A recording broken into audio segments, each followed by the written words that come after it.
Le journal. Pour les titres de ce journal, la cérémonie de lancement de la phase 2 du projet de développement agricole et rural pour la lutte contre l'exode rural et l'autonomisation des populations. Non-respect des mesures de distanciation à Libreville et ses environs depuis le début de l'opération Pause Vignette sur les taxis. OIM, bientôt paré de sa plus belle robe pour la célébration de la fête des 60 ans d'indépendance du Gabon, espaces publics et privés de la ville reçoivent une cure de jouvence. Le développement de ces titres après la transition. Le saviez-vous? Il existe des gestes simples à connaître pour empêcher la propagation du coronavirus. On les appelle les gestes barrières. Quels sont-ils? Se laver fréquemment les mains avec un désinfectant à base d'alcool ou de l'eau et du savon. En cas de toux et d'éternuement, couvrez la bouche et le nez avec le coude fléchi ou un mouchoir. Jetez immédiatement le mouchoir et lavez-vous les mains. Évitez tout contact étroit avec une personne ayant de la fièvre et de la toux. Saluez sans se serrer la main. Évitez les embrassades. Nettoyez les objets et les surfaces souillées. Si vous présentez des symptômes de la grippe, fièvre, toux, éternuement, difficulté à respirer, ne vous rendez pas dans une structure sanitaire ou chez votre médecin traitant. Appelez le 1410.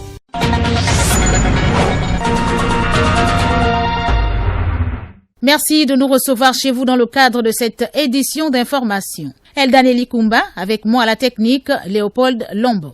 À l'entame de votre journal, le ministre de l'Agriculture, de l'Élevage et de la Pêche, de l'Alimentation a procédé ce matin au lancement de la phase 2 du projet de développement agricole et rural. Cette opération, qui est la matérialisation de l'appui des bailleurs de fonds, constitue une victoire pour le gouvernement gabonais qui cherche à lutter contre l'exode rural et autonomiser les populations. Raymond Savou nous donne les détails de la cérémonie. Le projet de développement agricole et rural phase 2, il vise l'amélioration de façon durable des revenus, la sécurité alimentaire et la nutrition des petits producteurs femmes et jeunes dans les provinces de Wellington, Langounié et Logoué-Vindo. Elder Moutéa, représentant résident FAO. La mise en œuvre de la stratégie de relance économique permettra de créer au moins 150 000 nouvelles opportunités dans l'emploi formel au sein des coopératives et d'augmenter les exploitations agricoles.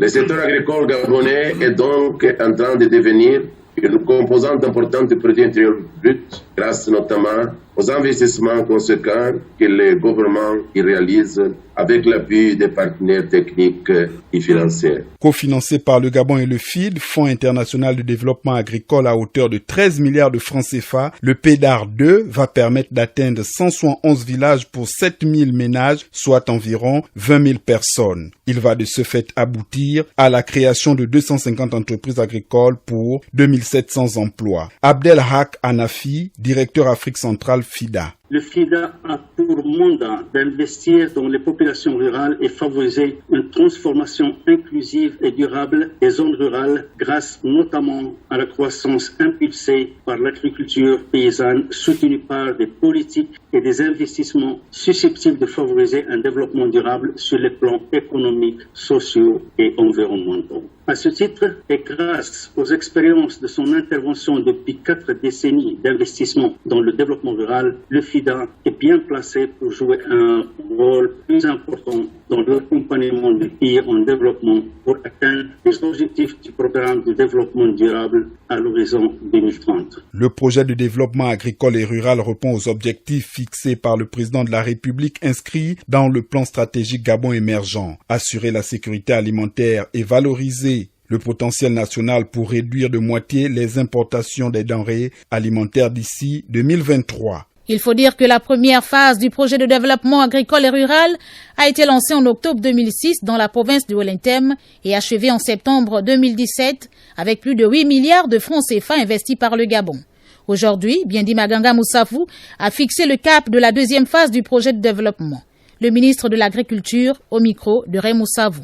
Cette deuxième phase va permettre d'achever les chantiers entamés dans la phase 1 et donc de contribuer à consolider la crédibilité de l'action gouvernementale sur le terrain, puisque nous ne laisserons rien inachevé, mais au contraire, nous allons aller au-delà et continuer dans cette démarche inclusive à travers notre ruralité pour sortir nos populations de la précarité, sortir nos populations de ce cycle de l'exode rural et faire en sorte que nous les incluions dans cette dynamique de développement impulsée par le président de la République, chef de l'État, son Excellence Ali Bongo Ondimba, dans le cadre de la diversification de notre économie. Nous avons donc deux approches qui sont des approches concomitantes. La première est une approche qui consiste à faire en sorte de renforcer le monde rural. C'est ce que nous faisons dans le cadre du PEDAR avec le soutien du FIDA, la collaboration de la FAO et de tous les partenaires au développement, la Banque africaine de développement, l'AFD, la Banque mondiale et tous les autres, pour faire en sorte que nous puissions continuer d'augmenter le niveau de nos paysans, de nos coopératives et des populations autochtones qui doivent être incluses dans la production nationale. La deuxième approche, c'est celle de faire en sorte que nous puissions développer l'agro-industrie, développer l'agriculture à grande échelle pour pouvoir structurer notre système alimentaire, notre système de production, de manière à organiser les approvisionnements massifs qui sont nécessaires pour nos centres urbains, pour l'ensemble du pays, éviter les pénuries. Et puis la Poste SA et l'ANPI Gabon, Agence nationale de promotion des investissements du Gabon, ont procédé à une signature de convention de partenariat.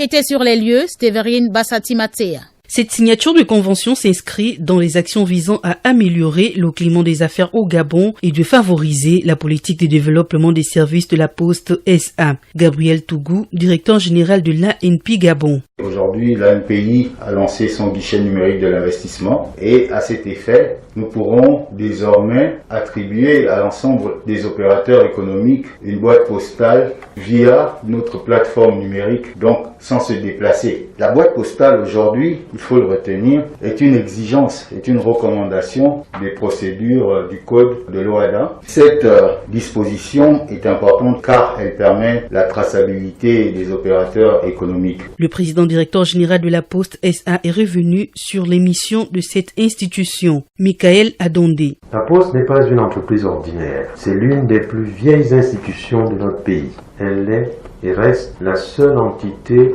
d'utilité publique qui permet aujourd'hui de garantir le lien social entre l'État et les populations sur l'ensemble du territoire national. La Poste est bien là, reformée et de plus en plus déterminée à jouer son rôle de levier d'accompagnement et de mise en œuvre des politiques publiques, accomplissant avec professionnalisme ses missions de service postal universel. La Poste désormais prête à accompagner le secteur public privé. La Poste se met désormais aux côtés des autres entités, notamment l'ANPI, pour créer une synergie qui apportera encore beaucoup plus d'efficacité dans les travaux que nous accomplissons. L'ANPI Gabon a pour mission d'assister le gouvernement en matière de création d'entreprises, accueillant désormais au sein du guichet unique la Poste SA afin de faciliter le processus de création d'entreprises.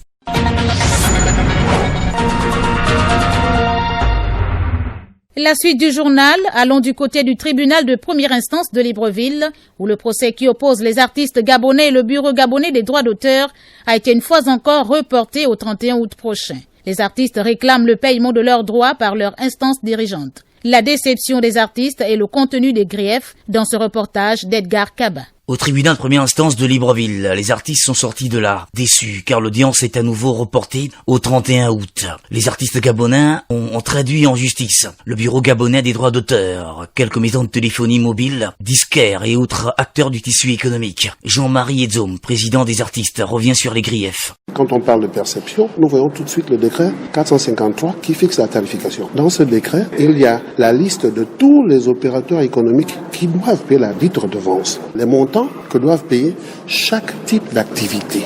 Télécommunication, c'est 15 francs par jour et par ligne, par abonné. Donc, en prenant le cas de Gabon Télécom, par exemple, sur la base d'1 million d'abonnés, ça nous fait 1 million fois 15 francs, ça fait 15 millions par jour, 450 millions de francs par mois. Donc, Gabon Télécom doit payer, il doit payer parce que c'est obligatoire, c'est un décret, il doit payer 5 milliards 400 millions. Maintenant, pour ce qui est de la répartition, parce que comme elle se présente, c'est 30% pour le fonctionnement du Bugada, 10% pour le service social et 60% pour les arts. Alors, quand vous faites la somme des deux maisons de téléphonie mobile, pour ne citer que ces deux maisons-là, vous avez 10 milliards pour les deux maisons. 60% représente 6 milliards pour les deux maisons. Donc, nous attendons que cet argent nous soit reversé. La colère des hommes, des œuvres de l'esprit était perceptible au sujet de leurs droits d'auteur non perçus. Si au Tchad, on paye les artistes, au Cameroun, on paye les artistes, au Congo, on paye les artistes, je ne comprends pas pourquoi, au niveau du Gabon, ça ne se fait pas. Joe Prince Massandé, artiste, auteur-compositeur, se souvient encore des dernières joies de la perception de ce dû au Gabon. Monsieur Béli Binzé a voulu exhumer ce dossier et que, bien sûr, les Gabonais puissent jouir de cette reconnaissance et de vivre de leur art. Malheureusement, quand un ministre est là, les choses sont bien, mais dès qu'il bouge, celui qui vient, il vient aussi apporter sa marque. L'affaire artiste gabonais Bugada n'a pas encore connu son épilogue. Autre chose, depuis le début de l'opération Pause Vignette sur les taxis, les populations de Libreville et ses environs s'agglutinent dans des véhicules des particuliers, bafouant ainsi les mesures de distanciation physique. Le récit de Raymond Savou. Au moment où les autorités gabonaises luttent contre la propagation de la Covid-19, les populations éprouvent d'énormes difficultés à se déplacer dans les communes de Libreville, Ovendo et Akanda. Une situation due à l'absence des taxis depuis quelques jours. Les conditions auxquelles nous sommes exposés actuellement ne nous permettent pas de respecter les mesures barrières. Je ne sais pas pourquoi ça se passe comme ça. Le fait de verrouiller les taxis pour une histoire de portière nous empêche eux de travailler et nous par la suite de nous déplacer pour effectuer nos avis. Même les clandos qui prennent le relais, en fait, ils nous rendent service. Malgré le fait qu'ils nous rendent service, les mesures ne peuvent pas être respectées. Les riverains vont s'entasser dans son véhicule pour pouvoir se déplacer. Tout le monde veut vraiment à tout prix avoir son taxi. Il y a des taximans qui prennent 3 personnes derrière, voilà, et même les trans sur place, c'est la même chose, ils sont entassés. Nous demandons vraiment aux autorités d'intervenir parce que la situation actuelle est une crise dans une autre. Vous ne pouvez pas interdire aux populations les attroupements et mobiliser les taxis. L'opération des poses de vignettes sur les taxis, une surprise pour les partenaires sociaux de la mairie de Libreville. Jean-Stanislas Choukoulé-Boundou, président du syndicat autonome des transporteurs du Gabon. Nous n'avons pas été sensibilisés sur le lancement des autocollants sur les taxis. Ce qu'il faudrait peut-être dire, c'est que les torts, je dirais que sont peut-être un peu partagés. Nous, les transporteurs, on devrait déjà être prêts.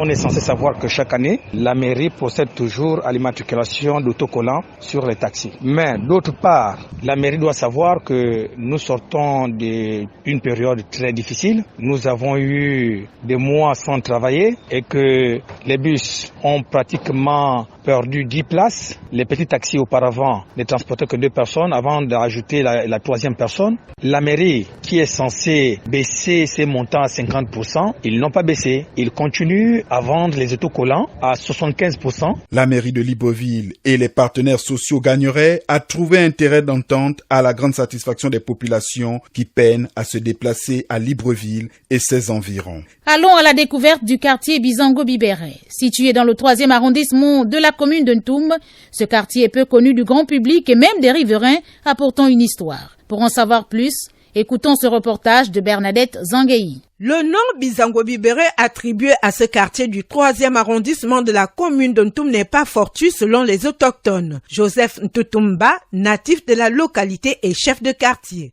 Lorsque les colons sont arrivés, ils avaient décidé de créer une route qui partait de Libreville pour l'intérieur du Gabon. Cette route, elle est située à Iaï, en passant par le cimetière Mindoubé, en allant à Ovendo, longeant les rails, et à la gauche, venait dans le village Bizango-Bibéré. Mon père a vécu près de 115 ans. Donc, il me fait dire que lorsque les colons ont commencé à travailler la route, leur manière de faire était d'attraper des esclaves. On les appelait les travaux forcés. Et voilà comment mes arrière-grands-parents ont décidé un rassemblement. Rien que devant Pureux, il fallait trouver une solution à cela. Accord conclu, en journée, venue la nuit, ça a été vraiment mis sur la table dans l'au-delà.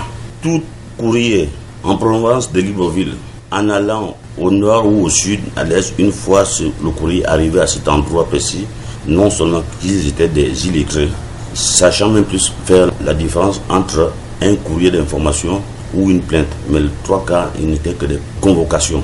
Ils ont fabriqué une table dont ils ont scellé en vampire toute convocation qui sera déposée sur cette table, nulle, sans effet.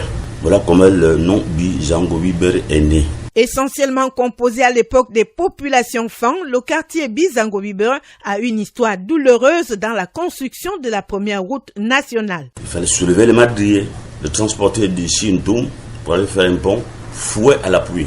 Et qui dirigeait ces travaux-là, un Européen, qui avait la taille d'un mètre 10 ou 20. Finalement, les Fangs l'ont donné le nom Ngongore-Koum, c'est-à-dire la souche d'arbre dure. Des hommes partageaient leurs femmes en échange Parce qu'il faut transporter le matériel sur le pôle, aller le déposer en Toum, revenir de Toum, récupérer un autre. Ce n'est pas un seul matériel que vous allez transporter dans la journée, mais on vous fouette tout le long de la route pour vous motiver à marcher. Mais si je me sens vraiment, je ne peux plus le faire, je vois mon petit, tu es encore fort, je te passe ma femme ce soir, madame, donc vous allez passer la nuit ensemble ce soir, je ne peux plus soulever le mot. Et c'est ce qui se faisait parce qu'à cette époque, les femmes étaient vraiment soumises. Chef de ce quartier depuis plusieurs années, Joseph Ntutumba déplore le comportement de certaines populations qui ne respectent pas l'autorité. La population flottante qui arrive aujourd'hui à Bizango-Bibéré ne prenne pas tâche de aller voir le chef s'il a besoin. S'il a acquis à titre onéreux une portion de terre, lui demandant d'aller se faire recenser auprès du chef pour avoir un nombre exact de la population. Ici, ce n'est même plus une bande de terrain illicite. Ça devient maintenant un travail. Le moulon, on s'attend peut-être d'avoir une retraite en prison. Il y a une loi qui voudrait plus qu'on cède le terrain de gré à gré. La loi est là, mais on continue. Parmi les réalisations actuelles faisant la fierté des populations de Bizango-Bibéré, l'église catholique Saint-Luc située en plein cœur de ce quartier.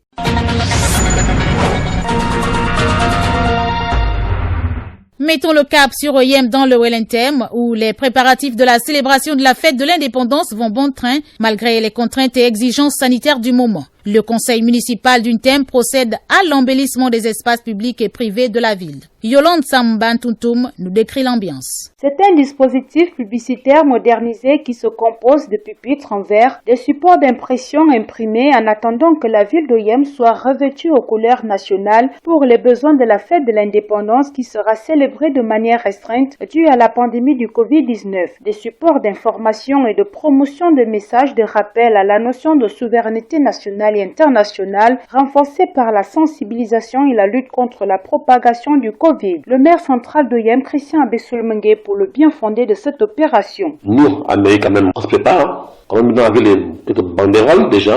Tout à fait dépendance à tous nos administrés de la ville d'Oyem, ce sont pas du Gabon. Nous avons fait par endroit des administrations du pays et de la ville, des espèces de support avec bonne fête de l'indépendance. Dans l'action des barrières indiquées, des barrières, avant le 17 août, on va passer un coup de peinture pour les trottoirs pour que la ville soit quand même plus ou moins attrayante. Cette opération qui vient de débuter à quelques jours du 17 août et qui s'étend à l'affichage des banderoles en grand format dans les espaces et lieux publics s'est voulu visible à l'entrée principale de la commune sur la Nationale 1 et met en valeur le message de souhait de bonne commémoration aux populations locales qui, malgré les contraintes des exigences sanitaires de l'heure, l'esprit de la fête vit en chacun d'entre eux. Oyem pour Radio Gabon, la référence Yolande Tamba. Parlons de ce fait divers à la décharge de Mindoubé dans le 5e arrondissement de Libreville. Là-bas, un corps sans vie a été découvert dans la nuit de mardi à mercredi. Issa Steve Mefan pour les détails. Les faits se seraient produits tard dans la nuit vers 3 heures du matin. C'est un jeune recycleur qui a découvert le cadavre confondu dans les ordures en pêle-mêle. Arrivé sur les lieux, il s'agissait de recueillir des témoignages des personnes travaillant dans la décharge. Mais ça c'est votre problème là-bas. C'est vous qui enlevez ça ici. Quand nous qui faisons le recyclage là, quand vous trouvez des trucs comme ça, nous on en a quel moyen pour enlever. L'État vous appelle, vous venez enlever les corps. Comme là, on a appelé quoi? Ils sont venus enlever là. Un témoignage de Nono, un recycleur de la décharge de Mindoubé, livrant les faits puisqu'ayant travaillé tard dans la nuit. C'est un petit garçon, il n'est même pas là, il est parti. Il dit voilà un être humain qui est ici. On a fait appel à la police. La police est venue faire le constat depuis la nuit. Depuis le matin encore, ils sont encore revenus. Depuis la nuit, vers quelle heure? Ils sont arrivés autour de 3 heures. À notre arrivée sur les lieux, le corps avait déjà été transporté vers une maison de pompes funèbres. Actualité hors de nos frontières à présent, c'est avec vous Guy Davimboumba et nous allons tout de suite en Guinée-Conakry où le président de la République Alpha Condé vient de confirmer la date de la tenue de la présidentielle. C'est cela, Elda Nelikumba, les choses s'accélèrent. Le président Alpha Condé a annoncé dans une allocution à la télévision nationale que l'élection présidentielle très attendue aura bel et bien lieu le 18 octobre prochain. Mais le président sortant n'a toujours pas annoncé sa candidature à cette élection. Notons qu'il y a une semaine, lors d'un congrès, son parti, le RPG, l'a désigné candidat. Condé avait affirmé prendre acte de ce choix. En Côte d'Ivoire, Simone Gbagbo, c'est un sujet contre l'annonce du chef de l'État des briguer un 3e mandat à la présidentielle. La vice-présidente de l'aile du Front populaire ivoirien a mis en garde contre le danger que représente la candidature d'Alassane Ouattara à l'élection présidentielle du 31 octobre prochain. Enfin, au Burkina Faso, le grand imam d'Edibo dans le Sahel a été enlevé ce mardi par des hommes armés. L'enlèvement a eu lieu alors qu'il revenait de la capitale Ouagadougou. Âgé de 73 ans, l'imam était dans un véhicule de transport en commun sur l'axe Namzigia-Dibo, un tronçon d'une trentaine de kilomètres non sécurisé. Il a été descendu du bus par les ravisseurs après le contrôle d'identité avant d'être amené.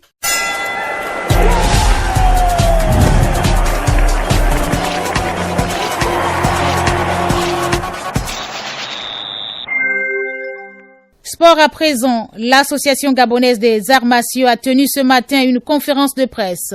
Conférence au cours de laquelle le président de la dite association, maître Raymond Obamsima, a annoncé la fin de la saison 2019-2020. Était sur les lieux Ulrich Kupangoy. L'association gabonaise des arts martiaux a clôturé sa saison sportive 2019-2020, suspendue depuis plusieurs mois à cause de la pandémie du coronavirus qui sévit dans notre pays. Les compétitions de la dite association n'ont pu aller à leur terme. Face à cette situation, les dirigeants de la GAM ont décidé l'arrêt définitif de leur activité. Raymond Obamsima, président de l'association gabonaise des arts martiaux. Une saison qui s'est ouverte et une saison qui doit être fermée. Faire la deuxième édition de notre tournoi. Nous avons également prévu faire notre deuxième édition de Moana Karaté. Nous avions prévu des stages techniques et d'arbitrage et nous avions prévu de continuer à travailler à l'intérieur du pays. Et je vous ai fait venir ici aujourd'hui pour rendre officielle la clôture de notre saison sportive 2019-2020. La GAM a profité du confinement dû au Covid-19 pour revoir ses textes en prélude de l'Assemblée générale élective qui va se tenir cette année. Arrivé à la fin de son mandat, Raymond Obamsima n'a pas encore annoncé sa candidature. Je suis partisan de ne pas s'éterniser. Il faut savoir passer. Donc, je vais consulter les cadres de l'association gabonaise des arts martiaux. En fonction de ce qui ressortira, je prendrai la décision s'il y a lieu ou pas déposer ma candidature à nouveau. Pour l'instant, je m'attelle à préparer mon bilan et à présenter notre sortie et on verra pour la suite. La GAM a été créée en 2005 par le maître Alfred Guiabanda. Cette association regroupe 3 disciplines martiales, à savoir le karaté, le taekwondo et le viet vo dao. Nous restons avec vous, Ulrich Kupangoy. On va parler à présent d'athlétisme, de basketball et de football.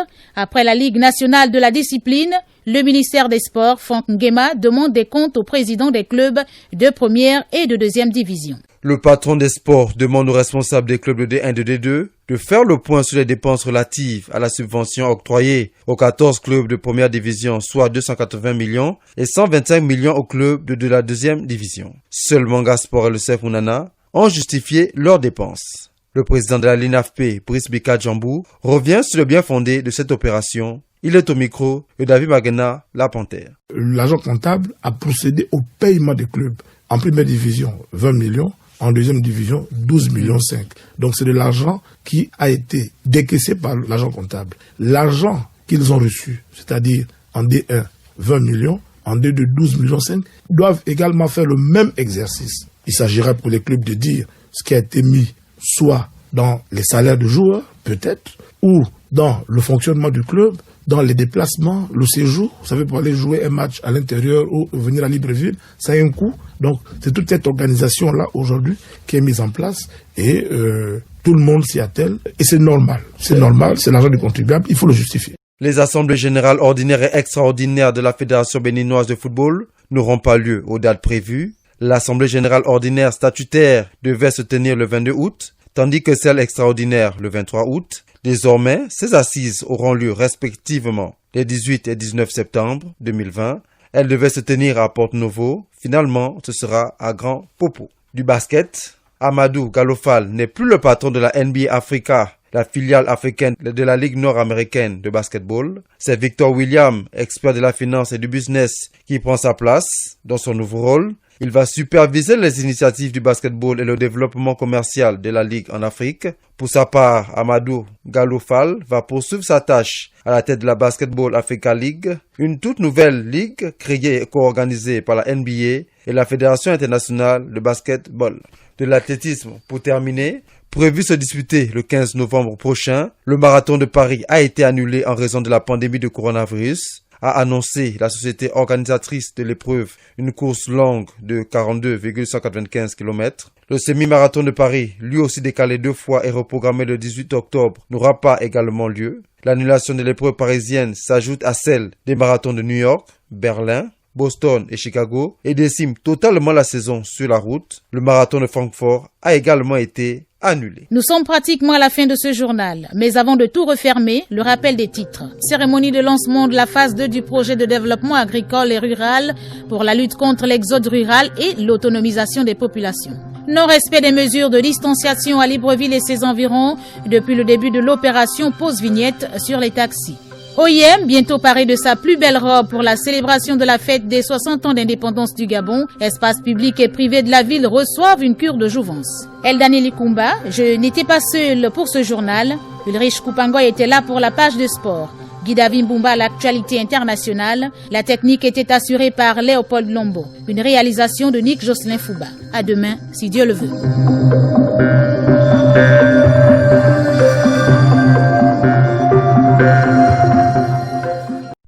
Vous êtes câblé sur Radio Gabon émettant de Libreville, 88.7, 96.5 FM. Où que vous soyez, nous sommes avec vous.